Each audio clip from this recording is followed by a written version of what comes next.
تو سب ایک دوسرے کے ہم معنی ہو جایا کرتے ہیں. سبحان اللہ. یعنی انسان جب صبر کر رہا ہے کسی مصیبت پر تو وہ کیوں صبر کر رہا ہے؟ وہ اس لیے صبر کر رہا ہے کہ اسے اللہ پر بھروسہ ہے. سبحان اللہ. تو یہ صابر ہونے کے ساتھ ساتھ پروردگار عالم پر مکمل بھروسہ بھی رکھتا ہے.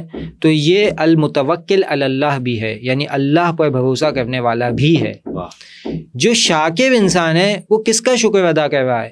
اگر انسان دوسرے انسان کا شکر ادا کر رہا ہے اس وجہ سے کہ اس نے اس کی مدد کی، اور یہ انسان مومن ہے، تو اللہ کا بھی شکر ادا کرے گا کہ اللہ نے اس دوسرے انسان کو وسیلہ بنایا تاکہ وہ اس کی مدد کرے. تو یہاں بھی اس کی امید پروردگار عالم سے ہی ہے، شکر کر رہا ہے لیکن دراصل اس نے اپنے ربط کو، اپنے کنیکشن کو پروردگار عالم سے رکھا ہوا ہے. بالکل اسی طریقے سے الوثوق، اللہ پر بھروسہ کرنا، جیسے کہ روایت ہے الثقۃ باللہ تعالی ثمن لکل غال وسلم الی کل عال.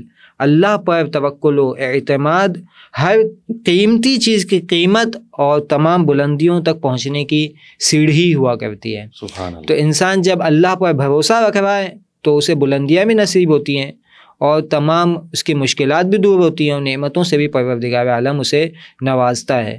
بس یہی بات ہے کہ جب انسان توکل کر رہا ہے پروردگار عالم پر تو وہ تمام اسٹیپس جو توکل کے ذیل میں آتے ہیں وہ خود بخود شامل ہو جائیں گے.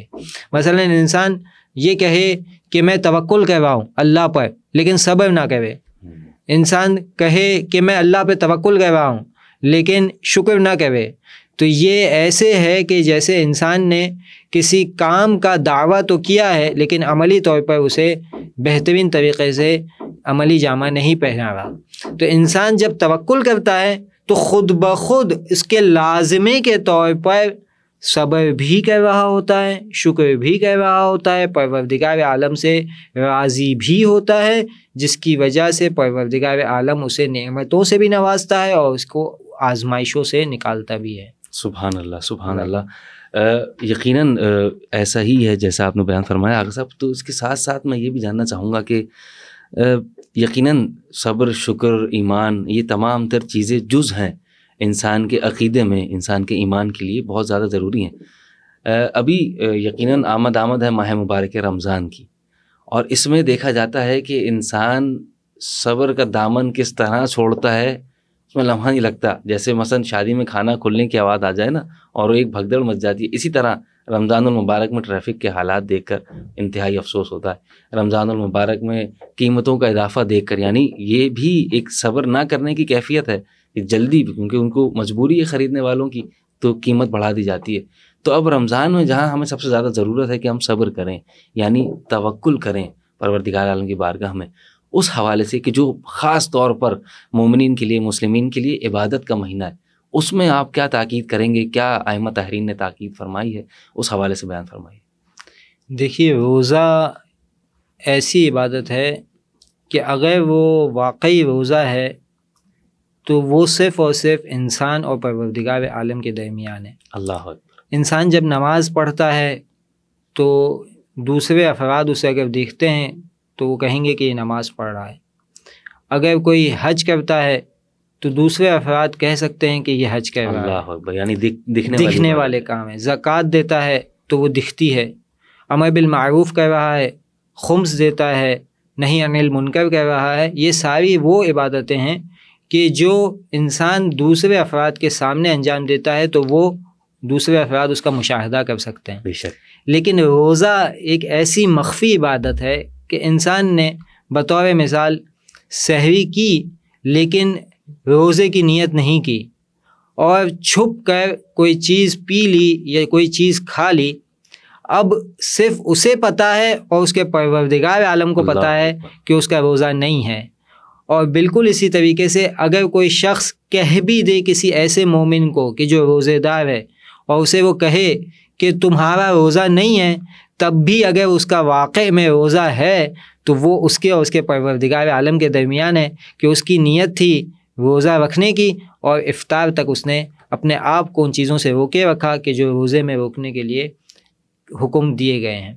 تو انسان کا یہ پروردگار عالم سے ایسا تعلق بنتا ہے روزے کے اندر کہ جس میں صرف پروردگار جانتا ہے کہ اس بندے کا روزہ ہے یا نہیں ہے. جب یہ ایسی عبادت ہے تو پروردگار عالم فرماتا ہے کہ ہر نیکی اور ہر عبادت کا ایک اجر ہے مگر روزے کا اجر میں خود ہوں. اللہ. یعنی اس کا کیا مطلب میں خود ہوں؟ اس سے معنی یہ ہے کہ جب انسان روزے دار ہوا کرتا ہے تو پروردگار عالم اس کے ساتھ اور اس کے ہمراہ ہو جاتا ہے. وہ جو دعا کرے گا پروردگار عالم اس کی دعا کو بہت زیادہ جلدی قبول کرے گا، کیونکہ اس نے خالص وہ عبادت انجام دی ہے جو پروردگار عالم کے ساتھ مربوط ہے. لیکن یہ طے شدہ بات ہے کہ یہ جتنی بھی عبادات ہیں، چاہے وہ نماز ہو یا روزہ ہو، حج ہو، زکوٰۃ ہو، خمس ہو، یہ ساری وہ عبادتیں ہیں کہ جو اس وقت قابل قبول ہیں کہ جب انسان ان عبادتوں کو ولایت اہل بیت کے عقیدے کے ساتھ انجام دے. سبحان اللہ. اگر انسان اہل بیت کی محبت رکھتا ہوا ان عبادتوں کو انجام دے گا تو اس کی عبادتیں بلندیوں تک پہنچیں گی. تو اسی طریقے سے یہ تمام عبادتیں جب اہل بیت سے مودت اور محبت رکھنے کے ساتھ ہیں تو پھر انسان ان چیزوں کو بھی دیکھے گا کہ جو اہل بیت کے اندر اور وہ صفات جو اہل بیت کے اندر موجود ہیں وہ ان عبادات کو انجام دیتے ہوئے انسان بھی اپنے اندر ان صفات کو اپنائے. تو ایسی صورت کے اندر انسان ان عبادات کو بہترین طریقے سے انجام دے سکے گا، پھر جلدی نہیں کرے گا. وہ جب دیکھتا ہے کہ اہل بیت نے اس طریقے سے صبر کیا ہے کہ 3 دن روزہ رکھا، جناب سیدہ فاطمہ الزہرا سلام اللہ علیہا، مولا کائنات علی ابن ابی طالب علیہ الصلوۃ والسلام، امام حسن علیہ السلام، امام حسین علیہ السلام اور بی بی فضہ سلام اللہ علیہا، تو یہ جب انہوں نے روزہ رکھا تو 3 دن روزہ رکھتے ہوئے افطار میں صرف اور صرف پانی پیا. ایک دن فقیر آ رہا ہے، ایک دن اسیر آ رہا ہے، اور ایک دن ایک ایسا شخص آ رہا ہے کہ جو سفر کے اندر اکیلا رہ گیا تھا. تو ایسی صورت کے اندر ایک دن انہیں روٹی دے دی اور 5 افراد نے دی، اور اسی طریقے سے دوسرے دن بھی اور تیسرے دن بھی.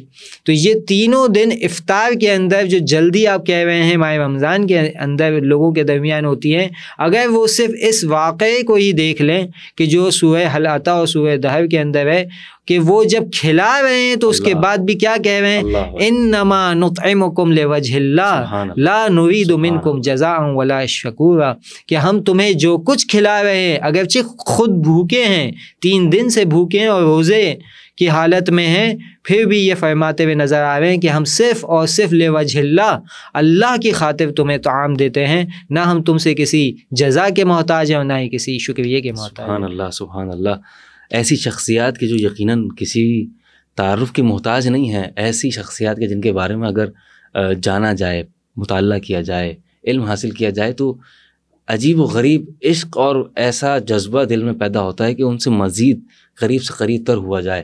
تو اگر صاحب کیا اعمال و افکار ہیں کہ جس کے ذریعے سے انسان اپنے آپ کو آل محمد سے زیادہ نزدیک کر سکتا ہے؟ ایک تو یہ واجبات ہو گئے. یہ واجبات تو براہ راست پروردگار عالم کی بارگاہ میں انسان کو پیش کرتے ہیں کہ انسان نے اعمال کر کے پیش کیے ہیں تو بارگاہ الہی میں اس کی عبادت کے شمار ہو گئے. آل محمد سے کس طرح سے انسان نزدیک ہو سکتا ہے؟ یہ ہمارا موضوع توکل ہے. تو یقیناً اگر ہم توکل کو بھی دیکھتے ہیں، ہم تو کسی بھی عنوان کو نہ پہچانتے، نہ قرآن کو، نہ پروردگار عالم کو، نہ نماز، روزے، حج، زکوٰۃ، کسی بھی شے کو ہم نہ جان پاتے اگر درمیان میں آل محمد کا وسیلہ نہ ہوتا. یہ آل محمد ہیں کہ جو خدا کی خدائی کو مانا جا رہا ہے، توحید کو مانا جا رہا ہے، نبوت کو مانا جا رہا ہے. اگر آل محمد نہ ہوتے تو ہم ان چیزوں سے لا علم ہوتے، ہم بھی دور جاہلیت میں بھی زندگی جی رہے ہوتے. یہ آل محمد کا صدقہ ہے. تو آقا صاحب یہ لفظ توکل آل محمد کی زندگی میں کس طرح سے ہمیں نظر آتا ہے؟ ہم دیکھیں تو ہمیں ایک جگہ پر رحمت للعالمین جیسی شخصیت کہ جن کے صدقے میں تمام تر کائنات کو خلق کیا گیا، آپ کی جوتیاں لہو لہان ہو رہی ہیں، جوتیاں لہو سے بھر چکی ہیں، پورا بدن لہو لہان ہے. دیکھا جائے تو امیر المؤمنین اپنے قاتل کو بیدار کر کے شربت پیش کر رہے ہیں. دیکھیں تو امام حسن مجتبیٰ جگر کے ٹکڑے اگل رہے ہیں. دیکھا جائے تو سید الشہداء علی اکبر جیسے نوجوان پر گریہ کرتے ہوئے صبر کے کلمات اپنی زبان سے، شکر کے کلمات اپنی زبان سے جاری کرتے ہوئے نظر آ رہے ہیں. تو آل محمد نے اس لفظ توکل کو کس اونچائی اور بلندی پر پہنچایا تاکہ ہم اس کی معرفت کو حاصل کر سکیں؟ آپ دیکھیں اہل بیت کی زندگی کے اندر آپ کو یہ چیز نظر آئے گی کہ وہ اپنے شیعوں سے ایک تقاضا کر رہے ہیں. سب سے پہلا تقاضا جو اہل بیت شیعوں سے کرتے ہوئے نظر آتے ہیں وہ علم کا تقاضا ہے. سبحان اللہ. بے شک آپ نے جو سوال کیا اس کے 2 جز ہیں. پہلا جز تو یہ ہے کہ ہم کیا ایسا کام کریں ان واجب عبادات کو انجام دینے کے ساتھ ساتھ کہ جو اہل بیت سے متوسل ہوتے ہوئے اس کام کو زیادہ اچھے طریقے سے نتیجے تک پہنچائے. جی جی. تو اس میں سب سے پہلی چیز ہے انسان اپنے علم کے معیار کو بلند کرے. جتنا زیادہ اہل بیت کی سیرت میں غور و فکر کرے گا، قرآن مجید کی آیات میں توجہ کرے گا، وہ اتنا ہی زیادہ پروردگار عالم پر بھروسہ کرتا ہوا نظر آئے گا. سبحان اللہ. اس کے لیے سب سے بہترین چیز یہ ہے کہ انسان علم حاصل کرے، اس سیرت ائمہ کا مشاہدہ کریں کہ جو اہل بیت کی جانب سے ہم تک پہنچی ہے.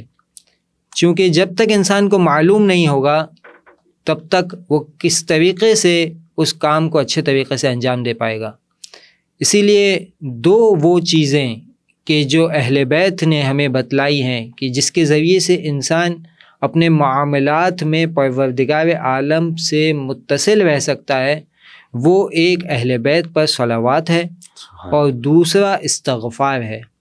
جب انسان صلوات کا کثرت سے جب انسان صلوات کو دہراتا ہے اور درود بر محمد و آل محمد کو اپنی زندگی کا لازمی جز قرار دے دیتا ہے تو ایسی صورت کے اندر وہ انسان ان اہل بیت کے ذریعے سے خدا سے متصل ہو جایا کرتا ہے. بالکل اسی طریقے سے کثرت سے استغفار کرنا انسان کو پروردگار عالم پر مکمل بھروسے کی جانب گامزن کر دیا کرتا ہے. دیکھیں صبر ایسی چیز ہے کہ جس کے ذریعے سے اہل بیت نے یہ بتایا ہے کہ ہم وہ صبر کرنے والے ہیں کہ جن کے جیسا صبر کرنے والا نہ اولین میں کوئی گزرا اور نہ آخرین میں کوئی آئے گا. ایسی مصیبتیں کہ جو انبیاء پر آئی ہیں وہ اہل بیت پر بھی نظر آتی ہیں، جو عام افراد پر آئی ہیں وہ اہل بیت پر بھی نظر آتی ہیں، لیکن اس میں وہ ہر وقت سرخرو نظر آتے ہیں. تو یہ وہ چیز ہے کہ جو باعث بنتی ہے کہ انسان اہل بیت سے متصل ہوتے ہوئے خدا تک پہنچتا ہے. کربلا کے میدان میں انسان دیکھ رہا ہے کہ مولا حسین ایسے وقت میں کہ جب مالی اعتبار سے نہ تو وسائل موجود ہیں، نہ کھانے کے لیے کوئی چیز موجود ہے، نہ پینے کے لیے پانی موجود ہے، پھر بھی اس قدر ہمت اور اس قدر استقامت دکھاتے ہوئے نظر آتے ہیں کہ پروردگار عالم کے سامنے اس طریقے سے سجدہ ریز ہیں کہ فرماتے ہیں لا الہ الا اللہ حقا حقا، لا الہ الا اللہ تعبدا و رقا، لا الہ الا اللہ ایمانا و تصدیقا. یا جب دیکھتے ہیں کہ اصحاب شہید ہو رہے ہیں، جب دیکھتے ہیں کہ بنی ہاشم کے نوجوان شہید ہو رہے ہیں، تب بھی پروردگار عالم کے سامنے دعا کے لیے ہاتھ اٹھاتے ہوئے یہی فرماتے ہیں کہ یہ ساری مصیبتیں میرے لیے بہت سبک اور بہت ہلکی ہیں کہ جب مجھے اس بات کا یقین ہے کہ تو دیکھ رہا ہے. کہ جب ایسی حالت ہو جائے تو اہل بیت کی زندگی کے اندر آپ دیکھ رہے ہیں پروردگار پر کس قدر بھروسہ ہے. اور صرف انسان یہ کہتا ہے کہ یہ تو وہ ہستیاں تھیں، وہ یہ سب کر سکتے تھے، ہم یہ سب نہیں کر سکتے، یہ تو وہ ہستیاں تھیں کہ جنہوں نے مصیبتوں کو آسانی سے برداشت کر لیا، لیکن ہم کیسے کر سکتے ہیں. تو ایسا نہیں ہے. اہل بیت کی کنیزوں نے بھی، اہل بیت کے غلاموں نے بھی، آپ قمبر کو دیکھیں کہ کس قدر بھروسہ ہے اللہ کی ذات پر، آپ بی بی فضہ کو دیکھیں کہ کس قدر بھروسہ ہے اللہ کی ذات پر. اسی طریقے سے آپ علماء کی زندگی میں دیکھیں کہ جب نور اللہ شوستری صاحب کو لے جایا جا رہا تھا دار پر تاکہ انہیں شہید کیا جا سکے، تو اس وقت انہوں نے ایک پرچی میں لکھا کہ ربی انی مغلوب فانتصر، اے میرے رب میں مصیبت میں ہوں، میں غلبے میں ہوں، میں مشکل میں ہوں، میری مدد کر. اور اس پرچی کو ہوا میں اڑا دیا. تھوڑی دیر میں یہی پرچی واپس ان کے پاس آتی ہے، وہ اسے دیکھتے ہیں تو لکھا ہوتا ہے ان کنت عبدی فاصطبر، اگر تم میرے واقعی بندے ہو تو صبر کر کے دکھاؤ. کہ پروردگار عالم مومن کو آزمائش میں مبتلا کر کے اس کے صبر کے معیار کو بلند کر کے پروردگار عالم بہترین درجہ عنایت کیا کرتا ہے۔ اللہ اکبر، سبحان اللہ۔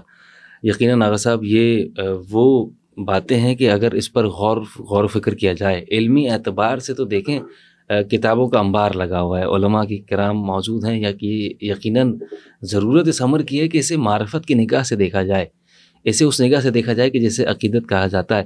تو یقیناً آل محمد علیہ الصلاۃ والسلام کی سیرت ہی بہترین انداز میں شفاعت کا بھی میدان ہے اور نجات کا بھی میدان ہے، کہ جس نے اس پر عمل کر لیا وہی یقیناً احسن انداز میں تمام تر اعمال کو قبول کروائے گا۔ یقیناً ناظرین کرام، آپ حضرات آمادہ ہیں اور متوجہ ہیں اس جانب کہ ہمارا یہ پروگرام اسی تسلسل میں رہا اور اسی سلسلے میں چلتا رہا کہ توکل کس طرح سے کیا جائے پروردگار عالم کی بارگاہ میں، اور کس طرح سے آمادگی کے ساتھ اپنے اعمال کو انجام دیا جائے۔